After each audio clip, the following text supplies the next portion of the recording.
and going to be interviewing Kevin Haynie from the Lady Bulldogs. Coach, thanks so much for coming on today. No problem, guys. How are you guys today? We're excited to have you on, that's for sure. Good. Coach, we know a certain someone named Maggie Pavlansky is probably going to be on the team this year. But talking about that and talking about some of the other big name players on this team, who do you expect to have a huge impact on this team early on? And who are some younger players that you think might start getting some playing minutes down the stretch? Yeah, Maggie's a name. She started for us as a freshman, so now she's entering her junior year, so we're expecting big things from her. The league, I think this is the first time where you could actually look at the league and say it's open. Poland's still going to be good. South Range going to be good. And the rest of us are going to try to fight to play with those big dogs. I lost 4 seniors who, still had the leadership. But we're excited about the younger kids. I got Brooke Schneider. She's going to be a junior. She's going to be pretty good. Tegan Pierce, a little banged up last year, but we have her back. Marina Sanders is a freshman sophomore year. As a sophomore, she's looking to get a lot of playing time. So I think excited to see the season start out Friday. We'll see what happens. Doesn't get easy because we start with East, then we go right into the mix. We got Brookfield. I know Brookfield has a good team. And then we have that Friday, with Champion, and they're always good. Coach Cole does a great job there. So got a lot of young faces coming in, but a lot of decently talented girls. So excited to see what happens. Yeah, and you brought up this NE8 that is. We've been talking to almost every coach in the league, and every coach we say the same thing. It's opening up a little bit. You never want to disrespect or put down the teams that have been at the top because they've been there for a reason. But, a lot of talent has graduated in the league from a lot of different programs. What's it kind of feel like going into this year, knowing that it is open and there are opportunities for a team like you guys to really make some waves inside the conference? Yeah, I mean, the one thing like the first couple of years, my first year, I didn't have really any clue of what I was doing as far as coaching girls because I coached boys for a number of years. And so that was an eye-opener just how talented some of these teams were, but this is the first year where you have a legit chance in pretty much every game you're playing. And that's not disrespecting anybody, but it's giving some of my players a little bit of credibility. Hubbard returns a lot. They're going to be aggressive. They're going to come after you. Jefferson still has a real good couple players. Poland South Range still good. Girard, Coach Sachs always has a number of wins. They're going to be it's open. It's going to be exciting. I think there's going to be a lot of upsets. I think there's going to be a lot of just like fun games to be part of, and excited for it to start. I do have a follow-up before Ty gets to his next question, because you talked about that transition between coaching boys for a long time and then moving over to the girls side of things. What was that like, and how have you kind of grown into kind of shifting coaching styles to match the subtle but yet there are differences of coaching boys versus girls? Yeah, there's differences. But the one thing I told the girls my very first year, I said, I'm going to be fair because I'm going to treat you as a basketball player. I'm not going to treat you as a girl basketball player, female basketball. I'm treating you as a basketball player. And I expect a lot from them. Our practices are, we get after it a little bit. We're physical. Our practices are physical. So that's the expectation. They're basketball players. They're athletes. They're competitive. So when you think I was like, oh my gosh, I don't know what to expect, but that's what you expect. It's basketball, and it's all relative on a different scale. But there are some really tremendous athletes, and they're on the female hardwood. They're playing basketball. A lot of young players had a big impact for you last season, Coach, and you still were able to rattle off 5 league wins in a very tough NE8 schedule. Looking at the growth that you've seen from this team from last year to this year, what are the biggest points of growth that you want to highlight, as well as how exciting is it to kind of have a young team to mold and with that raw talent that you can mold into whatever you really want it to be on offense? Yeah, I mean, that's exactly it. I'm excited because the girls have an understanding of what we want. And I know coming into okay, it's year 3, but we didn't have to spend weeks putting in the offense. These girls have been around. They showed up in the summer. They're hanging their hat on their defense, and they're boxing out and rebounding, and offensively they got a grasp of it. They're doing stuff that we had to add a little bit to our offense because they already understand exactly what we want and what we're trying to get out of it. So, we keep trying to throw different things at them because they're able to do it right now, which that's exciting. Coach, when you look at the leadership of this team and who's going to be stepping up to be not just a vocal leader, but probably the lead by example kind of leaders and the voices in the locker room that you're going to lean on to be the leadership quality, the coaches on the court, whatever description you want to say, what kind of names pop into your head? Yeah, I mean, obviously everybody's listening to Maggie. She's a leader. She don't talk much, but she does demonstrate it on the court and in the classroom everywhere. I mean, she carries herself. She's a tremendous kid. And I have good girls throughout the whole team. I think you're going to look at when we get into a couple games that are tight, who's going to step up, who's going to crack.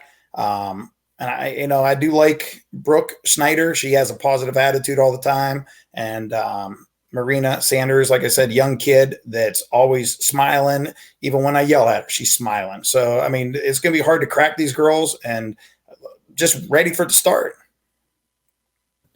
Coach, I know in terms of the rest of the NE8 too, it seems like Cortland and Jefferson kind of sit on their own islands there too, and they're kind of away from everything. Talk to me about this Cortland community and the community that's in Lakeview that helps support this school and how important it is and how important that's going to be going into this season now that gyms are opened up again. Yeah, it's kind of exciting because they do love their Bulldogs out there in Cortland. I actually live in Cortland. I'm excited. Who knows what's going to happen? I know the boys had a nice following the last couple years, packed gyms. I would love to see that because you look at like even college sports, just getting people out, getting them in the gyms, getting them in the football stadiums. I mean, it's great. It's great for kids. It's great for the whole community. I mean, it is. It's just a great chance for kids to come out and be supported by their community.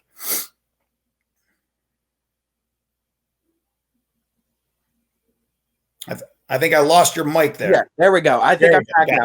Looking at your staff, though, Coach, there's no doubt that the staff around a coach is always going to be as important as the coaching role itself is in determining the culture and establishing that culture. I want to give you that opportunity, too. We kind of met the team. Why don't you shout out a couple of those members on your staff as well? Yeah, I got Coach Irwin. She played at Akron. She's from Southington, graduated from Southington. Her dad was a real good coach, took a team to the regionals from Southington. Basketball's in her family. Her brother was real good at JFK. Just a basketball family. And she's the voice of reason a lot. She could talk to some of these girls where I don't have that standpoint and I don't have that understanding. They love her. They call her Coach She does a fantastic job. And then Coach Brown, he does our JV. He's in the school. It looks like the staff's good. They get the respect from the kids. The kids, they respond to us well. We could joke with them. They smile. They have a good time. And in the bottom, that's what you want. You want the girls to learn a little bit. You want them to play hard. You want them to enjoy themselves and look back. And I coached with Coach Boren here this year in football. And the one thing he said to me, because somebody was talking to us, they said, well, how's the coach? Coach, how's the team look this year? He said, I'll tell you in 15 years, which that's the bottom line. Like, what are we doing for these kids 15 years later? I hope they come back and they say, Coach, we had a great time with you.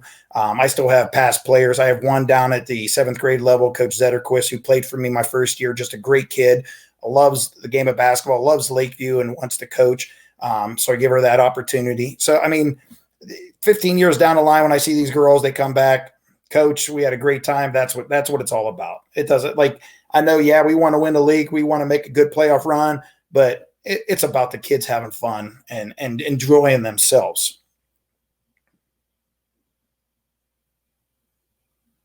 Especially with the culture too. I think looking at a team's culture, I think it really is huge on what you do outside of the X's and O's of the court. So in talking about that and talking about, you say 15 years in the future, what are some of those life lessons or those things outside of the realm of the basketball world that you try to really instill in these girls? Yeah, I mean, sometimes they just come talk to you about things that don't have anything to do with basketball. and sometimes you're just an ear for them to talk. It might be something going on at home. It might be something in the classroom. But we try to have fun with it. We try to do things. We try to go, like we go bowling one time. We'll have pizza parties, just fun stuff where kids can still be kids, and, they can still bond a little bit with the team. And they kind of have to get that feeling of being part of something. And then they start sacrificing for each other on the court. So they got to be a family, and that's what we try to preach to them. I think coaches will tell you too, it's almost as exciting being in your position right now with this young team and getting a chance to watch how they're going to get to develop over the next few years as it is having that senior-led team that can make those big runs into title contention. Talk to me a little bit about how excited you are for some of these younger names on this group of girls and how you think they can develop and where you think some of their ceilings really are. Yeah, I have high expectations. She better be a 1,000-point career scorer. She's talented. She can handle the ball. She can rebound. Everybody knows about her. Marina Sanders, young kid, good athlete, decent shooter. It's just nice when they start executing stuff, and then you see them turn and look at you and they smile because they know they made me happy and they're happy. And you see them get excited, and then it picks it up to a whole different level. Brooke Snyder is one that she started hitting some outside shots, and she's smiling. It's contagious. Everybody starts hitting outside shots. So, basketball is one of those weird games where you can get on some runs here and there. You can win some games you shouldn't win. Obviously, you can lose some games you shouldn't lose. You don't want to do that, but it's one of those games where you never know what happens. You got to preach the fundamentals. You got to execute a little bit offense, defense, and then see what happens. We know there's obviously the growth that we talked about over the course of this summer, and that's always a big going in from freshman to sophomore year. But then talking about going from sophomore to junior year, and then just this season alone, what are some of the big keys that you want to see this team improve upon from last year for them to get better and maybe even grab a piece of that NE8 crown? Yeah, that would be great. Who knows with that? But you want to execute. You want the girls to be successful. You want them, and any coach, it doesn't matter. You put your players in a position to be successful, and it's up to them to be successful. And I got good girls that have an understanding of what I want from them. We preach defense. We preach the fundamentals. And we prepare for anything. It doesn't matter. And that's the one thing I was talking to him. I go, well, we got to practice against this. We got to practice because who knows what someone's going to throw at us. Just because we see him on film or we see him once, we played somebody, we lost to him, we beat them the next time. Coaches put in their time and they develop a game plan.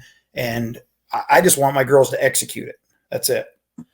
Coach, we know the coaches put in the time. We know all the players put in the time, and that is why they are so fun to watch and why I think this team's going to be so fun to watch this year. But for anybody that might be on the fence about coming out and checking out the Lady Bulldogs this year, what's the kind of sales pitch to come out and check out Lakeview this year? A sales pitch. Pitch, huh? You know what? The girls deserve it. After the year that everybody went through last year, after the year and a half that people have gone through, come out to a basketball game, sit back and enjoy it. You might surprise yourself. Coach, I want to thank you so much for joining us here today on Running Point and taking the time out of your day to give us a little bit of a preview of the Lakeview girls basketball program. We know the NE8 is going to be tough, but we know we're going to be covering all of you, and we'll be talking to you again real soon. That's it. We just want to have some fun, make some fun games. Oh, I know you as well. Take care. Thank you, Coach.